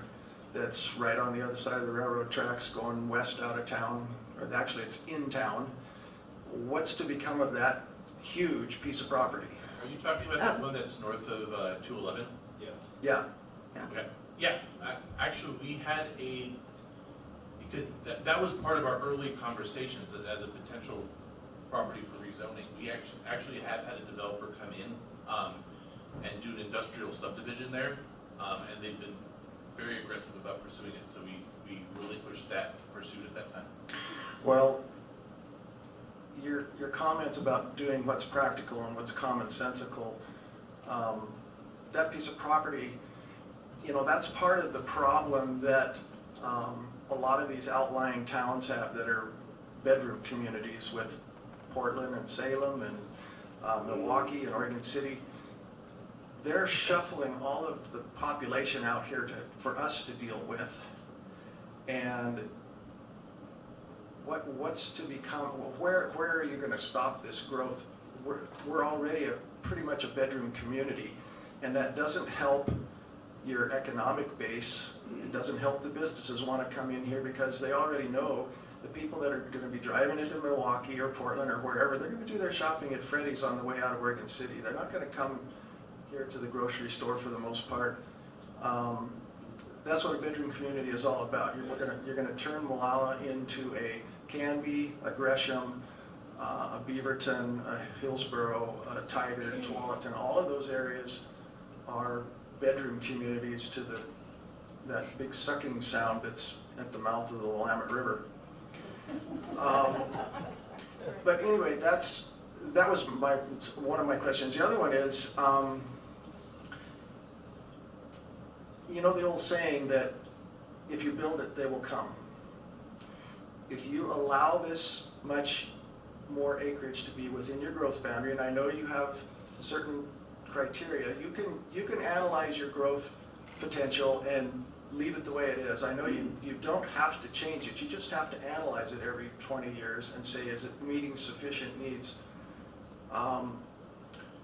So, like I said, if you allow the developers, and they will, because they come in here with more money than God, and you're talking about all the different costs that they're going to entail, increasing the sewer size pipes and the drain pipes and the water lines and all that stuff, that's peanuts to them.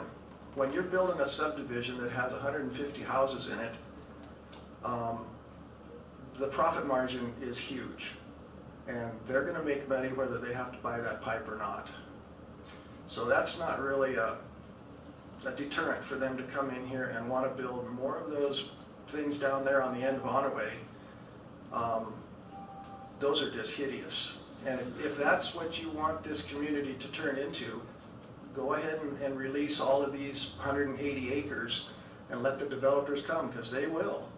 And they'll build whatever they darn well please, regardless of what you think you have the power to control, because you don't.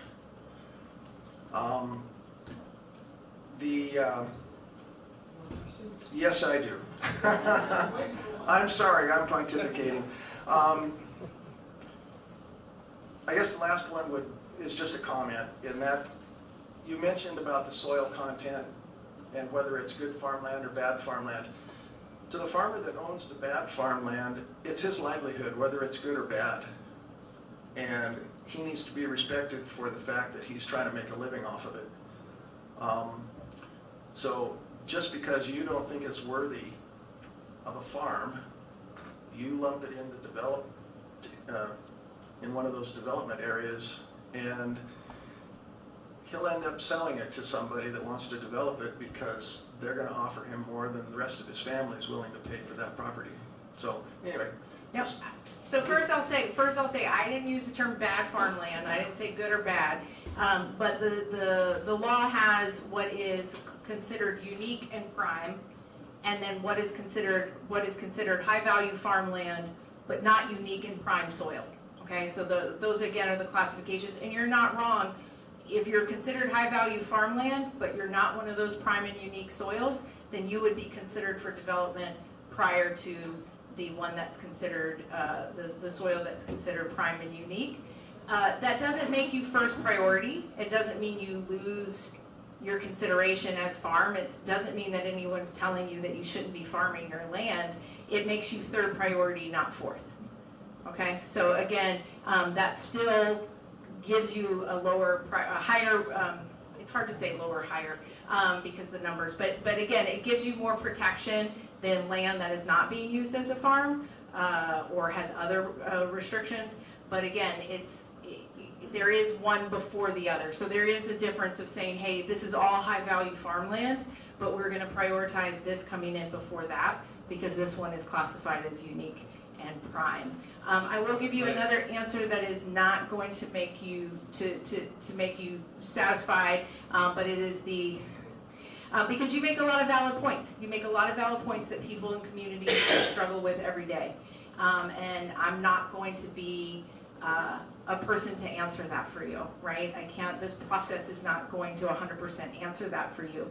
But what I can tell you is when the economic opportunities analysis, the EOA went through back in February, it went through multiple planning commission and city council meetings.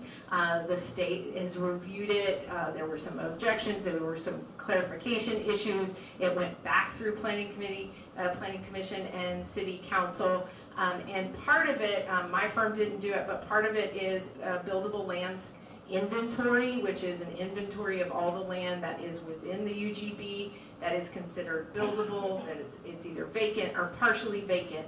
They look at it, they look at how it's being used, what it's likely to develop as, and the question is, are we using it as efficiently? So land, like the mill that you were talking about, that is really looked at in very much detailed analysis for the buildable lands inventory. And again, and then the city was kind of put them on and said, okay, now you have to do efficiency measures, right? That really show what can you do if you have this surplus of industrial land inside the UGB that's not developing. Why is it not developing? Maybe it's not developing because it should be residential. It's not appropriate for industrial. Can we rezone it? Let's talk to the property owners. Let's see if they're interested in rezoning to residential inside the UGB before we expand. And through that process, the city was able to come up with almost 50 more acres of developability within the UGB. And so again, that 2,000 number, 1,996 that came out of the H&A 2 years ago, has really been whittled down into those 900 or so households. We had a comment right here, and then I'll come back. And I wanted to give one clarification real quick, just because I think that there was maybe a misnomer, and I could be wrong, but I don't think it was maybe caught that the mill site you're talking about is developing as an industrial subdivision. So it's employment land. It will be industrial locations for small industrial outfits like dump truck drivers, that sort of thing. It was. Yeah, it's been approved in land use. They've replaced a couple of water lines out on the site that were a real problem. And so, yeah, they are moving forward with that. That's why they cleared off that stuff. The one right in the middle of town there. Right, yeah,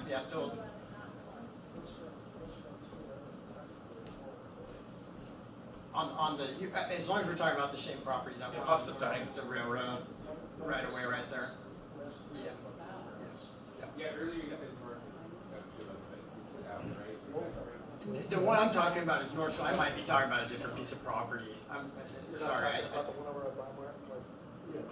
Across from Bimart, or the one adjacent to it? That one's developing as industrial subdivisions.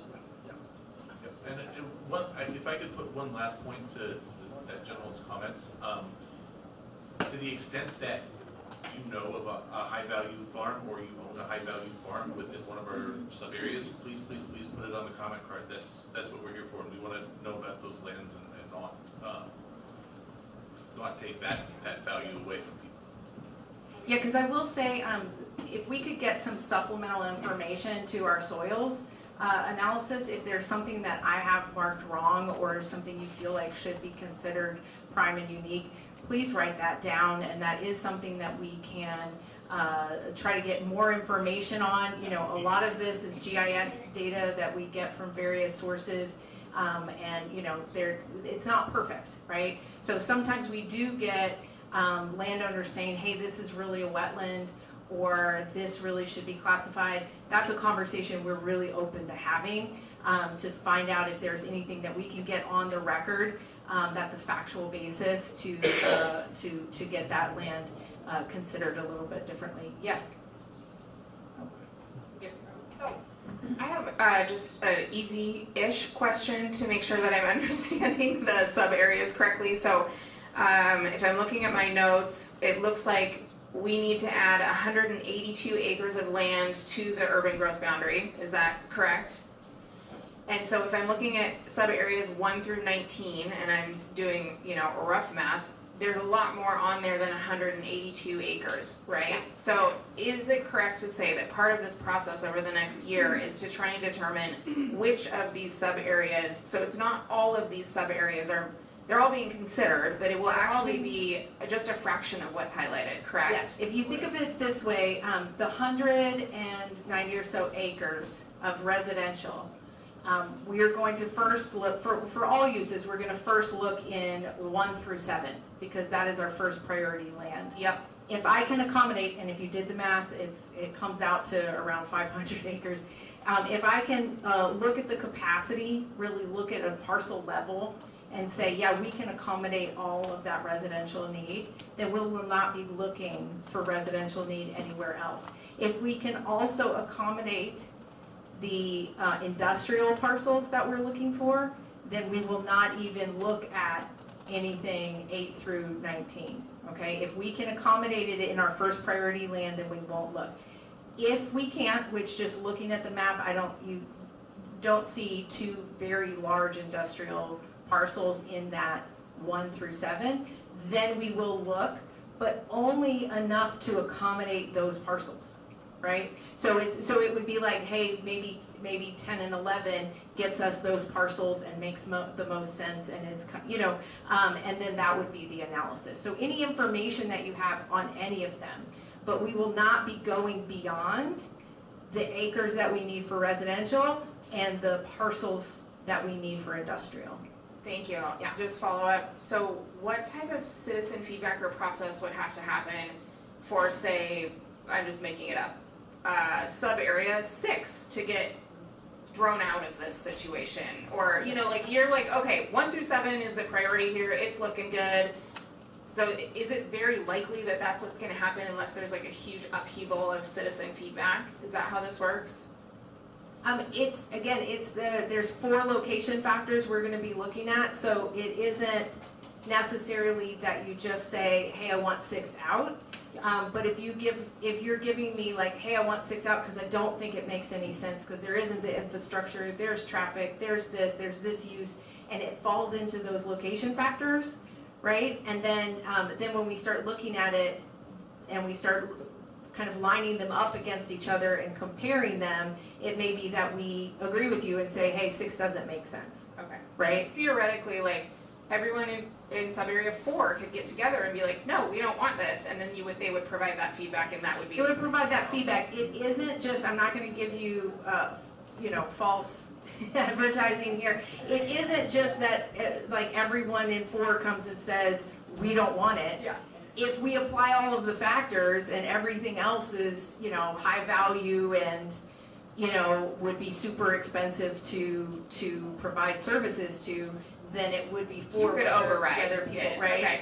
But if you don't want it because you have reasons, and those reasons fall into place, with the analysis, then that would be, very helpful feedback and stuff that we could consider as part of Is certain citizen feedback, like if you live in that area, is it more heavily weighted? What if you live adjacent to it? Like I'm trying to figure out like if I live right next to Subarea 4 and I have an opinion, you know.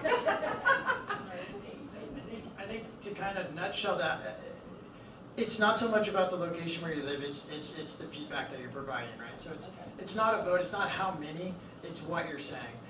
So if you look at those factors that Violet talked about, that when you're determining what land to go into, if you have really good information that's relevant to those factors, that's the kind of feedback that can result in something being taken out. Because it's like, hey, like you're saying, well, maybe it's not serviceable because of pump stations, or maybe it's, you know, any number of things, but you want to kind of gear your feedback to the extent you can.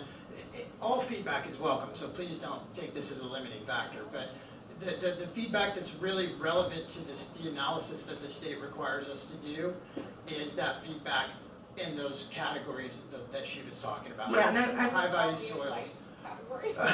Well, you know, it's funny because I would highly encourage you to write down that it's splitting your parcel in two.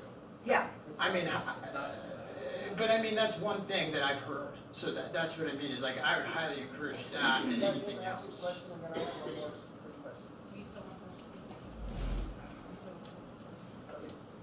My other question was, has any study been done on easement and access to all of these properties? Because right now you've got Onaway coming up right through the middle of 6 and 7. I don't know how many of you have been on Onaway. It's basically a one-lane road. There's so many problems there that have any kind of, it's a dead-end road. And what I don't understand totally is you've got these properties designated 264 acres, 78 acres, 55 acres. Does that exclude the people that are already living on that property? Are you excluding, or are you including their acres that they live on? You know, so let's say section 8 or parcel 8 says 55 acres. Well, how much of that is already being lived on? Yeah, that's an excellent point. So there is very specific math. I'm going to look at Kelly for a second. There is very specific math over how we calculate housing capacity. So again, this acreage is buildable acres. It's not going to assume that a house that's there would not be developed more, right? But there is some math, and the statute tells us if there is one home on a plot of land that's 1 acre or less than 1 acre, we're going to assume that that's not going to develop at all. That's going to stay the way it is, and that home does not go towards meeting our need for more development, right? For more homes, because there's already home there, right? So if it's one home on less than 1 acre, we assume that that home is going to stay there, and we're not going to use it as buildable capacity. If it is one home on 1 to 2 acres, we can assume that over the next 20 years, that might become 2 homes. So we can assume one additional home in towards that 900 and something that we're trying to meet. If there's one home on 2 acres, we can assume that there might be a second home in the future added to that it might be divided. And then if it's over 2 acres, we apply it, and it's vacant, we apply an assumption of 5 units per acre in order to come up with the number of acres of single family that we need to meet our need. If you're assuming that all of this land is underdeveloped, being used for grazing, different types of food, a woodlot on it, how do you accommodate for that? Is actually, just because it's not their residence, it's still property that's being used. And if, like I said before, if you build it, they will come. So developers are going to pound it on the road. And what about the access of it? I pulled up again the suitability criteria. We look at parcelization. That's where we talked about if there's a home on less than 1 acre. We look at natural resources protections in terms of planning goal 5. If you look at all the kind of environmental wetlands and such. There is land subject to conservation easement is specifically mentioned, but I don't know in terms of the road Anybody else? So let's say this area of water goes through, we have 23 acres. The neighbor lady, how much did she make? 30 and 35. Okay, she decides to develop her property, but we have the easement on our property that gets from County Road to her property. She's not using it, she's using another easement. But when she sells that property to a developer, he's gonna go in and say, hey, we got 2 easements here, we can make a pass-through. So now we're talking building a road on our property just because she has an easement, and when she sells, that easement transfers to the property. So all of a sudden, we've got city street running right through our property. I am not qualified to answer on when an easement gets changed into a street. I think that's specific, but to her question in general, she's not even, her property might not be in this plan expansion. She's gonna suffer for it whether she's in it or not. Everybody that's in the expanded area is gonna suffer for it with all the things that happen with her neighbor's property. Everybody that lives here now lives here because they like it here. And I got one question for you that no one's wanted to ask, and you don't want to answer it. I know you don't, because if I set out a bowl of kibbles on my porch and the raccoons come, I'm scratching my head and wondering why. Pretty soon there's 5 raccoons there now. By your logic, I'd set out 5 bowls of raccoons to accommodate. If there isn't housing here for 5,000 more people, where are they going to live? Like you said, they're not just going to show up in their suitcases. No, because you've done this, expanded this, and built the housing for them so that they can come. And you mentioned that OARs, and I hope I don't read those and find out that that's an administrative process. That isn't required. What's an administrative process? You said this is a required process. This is the very first paragraph of the OIR says that you need to have a 20-year land supply in your UGB. But at any rate, so Violet's a consultant. She's not here pushing a UGB amendment. Oh, no, but I'm happy to answer. Because, one of the things I said earlier is you're not required to develop, but you're required to be prepared. Okay? You're required to be prepared. And you cannot just say, we don't want the growth to happen, and we're going to plan to assume that it's not going to. And so the requirement is not to build homes so that people can move. It's not to force development to happen. It's to say this is growth that is naturally happening in your city. And the city wants to get ahead of it, and they're required to get ahead of it. They're required to look 20 years down the road and say, if this growth happens, which we cannot stop, the best we can do is figure out where it makes the most sense. I'm sorry, that's a false premise. The city of Eugene did not expand their urban growth boundary for 20 years, and all the builders had to go out and find somewhere else to build. And everybody was saying, wow, this is really interesting that the city stayed the same. The quality of life hasn't changed. And everyone in here is entitled to a quiet enjoyment of their property. And if my neighbor is in the urban growth boundary inside, and they decide to build, like at the end of Onaway, those high-rise apartments, everyone on the road now is having a leverage effect on them. And you can say all you want about it, but it's changed already, and you haven't even moved the boundary. Well, but Eugene would be following the same exact protocol that we're following. They did the same analysis, and if they didn't need to expand, it's because they did this analysis and they didn't need to expand. They didn't need to expand. Well, I'm saying that Eugene why did all is. the builders have to go somewhere else, and they were building as fast as they could in the other cities? And I'm not arguing with you. Well, all I'm saying is it doesn't have to be done. You Right. can plan all day long, you've got great municipal measures that we can get into the weeds and talk about all day long, but at the end of the day, they don't mean a thing. All these people that have this property, and if you want people to write in letters requesting exclusion from them, there's probably 100 of them in here right now. So now then what do you get?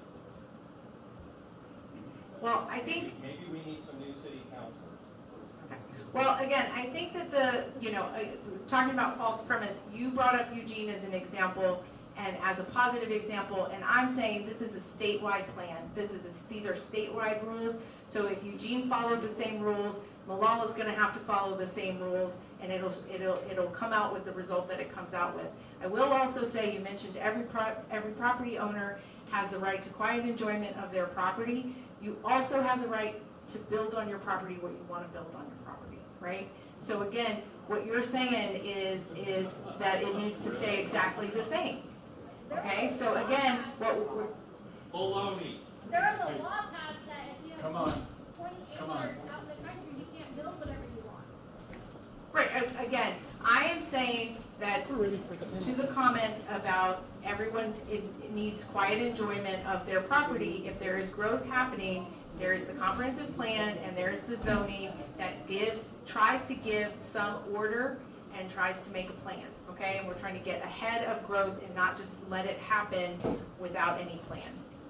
That's what If zoning you guys have any additional questions, the Molalla Current has a housing productions and needs analysis page where you can get on there. There's an open question. City staff will respond to those and get you answers to your questions. There's also a fake or fact page on there if you have any questions about anything that's going on in the city, and we get it to the right person that can answer your question. So we're pushing 8:10 right now, so we're going to go ahead and wrap it up. If you folks want to wait behind, we'll take some time with you folks who have your hand raised as everyone gets going, and we'll go. I just want to know, do you guys have a specific planner, planning and zoning department, Clackamas County, that you're working with? From Clackamas County, no, it's just there is a planner on the TAC committee. And Martha Fritzie, and she's their long range planner. Yeah. So she's And on the again- TAC committee. We haven't applied for anything yet, so we're not. And I want to thank everybody for coming out and for sharing your comments. I want to thank people for standing up and objecting and raising these issues. I think these are really complicated issues that need to be discussed and need to be talked through. And again, as land gets rezoned and brought into the UGB, it's going to raise a lot of issues for a lot of people, and I appreciate you coming and adding your voice to the conversation, and I appreciate you giving, either in writing tonight or at future events. I welcome the discussion. It's really valuable and important for us to land with the right recommendations, that we hear all of this now and that we engage in these conversations. So I really appreciate everyone who stood up and gave their opinion, whether it was in line with what we're trying to do or it was objection. That's what we need to hear, is the conversation that needs to happen. So I appreciate everyone.